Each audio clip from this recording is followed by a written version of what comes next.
Sosok penyebar pertama dugaan ijazah palsu Presiden RI ke-7 Joko Widodo muncul. Ternyata sosok itu bukan mantan Menteri Pemuda dan Olahraga Roy Suryo. Dian Sandi Utama, politikus PSI yang sebelumnya gencar menyebarkan salinan ijazah Jokowi lewat media sosial, akhirnya mengakui bahwa dokumen yang ia unggah bukan berasal langsung dari Jokowi. Dian Sandi pun membantah pernyataan Roy Suryo. Sebelumnya Roy Suryo mengaku mendapat ijazah dari seseorang yang klaimnya mendapat langsung dari Jokowi. Kini Dian Sandi Utama, orang pertama yang menyebarkan ijazah Jokowi itu mengelak. Alih-alih menyebarkan ijazah Jokowi yang awalnya diduga asli, Dian Sandi justru kini membantahnya. Ia juga menyebut Roy Suryo lah yang menyebarkan hoax. Hal itu setelah Dian Sandi disebut Roy Suryo mengaku mendapat ijazah itu langsung dari Jokowi. Dian Sandi berkilah bahwa dirinya tidak pernah menyatakan kalau ijazah itu ia dapat dari Jokowi. Apalagi Dian Sandi akan dijadikan kambing hitam oleh Roy Suryo jika terbukti analisisnya yang menyebut ijazah itu palsu terbukti tidak benar. Pada tayangan Dua Arah Kompas TV, Roy Suryo akhirnya mengakui bahwa ijazah Jokowi yang ia analisis bersumber dari media sosial. Padahal awalnya ia membantah kalau ijazah itu ia peroleh secara online. Roy Suryo pun bakal dipolisikan oleh Dian Sandi,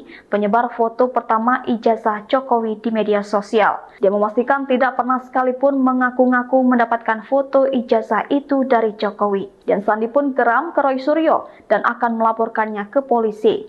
Apalagi Dian Sandi akan dijadikan kambing hitam oleh Roy Suryo jika terbukti analisisnya yang menyebut ijazah itu palsu terbukti tidak benar.